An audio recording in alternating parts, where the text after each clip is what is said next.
అందరికీ good morning. ఏమి రావట్లేదు ఎవరి నుంచి? అంటే రాదా మీకు చెప్పడం రాదా? గుడ్ మార్నింగ్ అని చెప్పడం రాదా? దాని అర్థం ఏంటి? గుడ్ మార్నింగ్, ఒకరికి గుడ్ మార్నింగ్ చెప్పాం, అర్థం ఏంటి? గౌరవించడం, ఎదుటి వారిని గౌరవించడం. అది నేర్చుకుంటే జీవితంలో సగం మీరు బాగుపడినట్టే.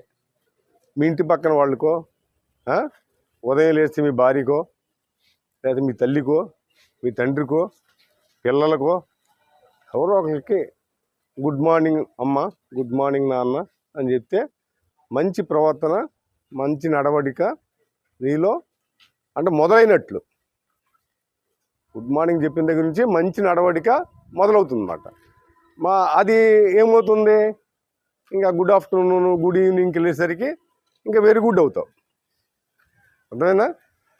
ఇక నువ్వు గుడ్ మార్నింగ్ చెప్పిన తర్వాత మళ్ళీ తాగడం, అటు పోవడం, ఇటు పోవడం, వాళ్ళని కొట్టడం, వీళ్ళని కొట్టడం, ఇది అలవాటు చేసుకుంటే good morning, good afternoon, good evening అంటే నైట్ నువ్వు ఇంటికి వెళ్ళేంత వరకు మళ్ళీ తిని పడుకునేప్పుడు గుడ్ నైట్ అంటే 4 గుడ్లు వచ్చాయి.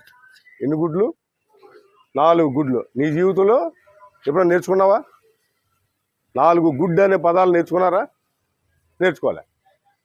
అది నేర్చుకోండి. ఆ గుడ్ అంటే మంచి. ఆ మంచిని నువ్వు నేర్చుకోవడం మొదలు పెడితే నీలో ఉన్న చెడు, క్రూరత్వం, దుర్మార్గం, రాక్షసత్వం ఇవన్నీ పోతాయి. పోయి నీ జీవితం బాగుంటుంది, నీ కుటుంబం, నీ భార్య, పిల్లలు, మీ అమ్మ, నాన్న అందరూ సంతోషంగా ఉంటారు. ఇక రౌడీజంకి కొద్దిగా దూరంగా ఉండొచ్చు. ఉంటే మనమే బ్లేడ్ ఇచ్చేసి పీక్కోసేసుకోరని చెప్పాలి. ఇంకా ఎందుకంటే ఇక వాడు వచ్చి పోలీసులను బెదిరించడం, జనాలను బెదిరించడం, గంజాయి బ్యాచ్ వాళ్ళు, లేకపోతే బ్లేడ్ బ్యాచ్ వాళ్ళు, ఇట్లాంటి వాళ్ళు వాళ్ళని ఉంచకూడదు సమాజంలో. చీడపురుగులు వాళ్ళు. అది తర్వాత ఇంకోటి ఏం నేర్చుకోవాలి మీరు? ముందు మీరు వ్యక్తిగతమైన డిసిప్లిన్ నేర్చుకోవాలి. వ్యక్తిగతమైన డిసిప్లిన్ నేర్చుకోవాలి. వ్యక్తిగతమైన డిసిప్లిన్ ఎప్పుడు ఉంటుందో మీ కుటుంబ సభ్యుల పట్ల, మీ ఇతరుల పట్ల, సమాజం పట్ల, మీ ఆ ఏరియా పట్ల ఒక రకమైన మంచి భావం, ఒక పద్ధతిలో పెరగాలి, ఒక పద్ధతిలో తిరగాలి అనే ఒక అభిప్రాయం మీకు డెవలప్ అవుతుంది.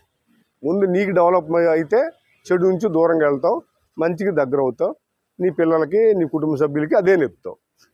అందుకని సెల్ఫ్ డిసిప్లిన్ అనేది ఉండాలి. తర్వాత ఏం చేయాలి? అలవాట్లు మార్చుకోవాలి. ముందు మీ చెడు అలవాట్లు మార్చుకోవాలి.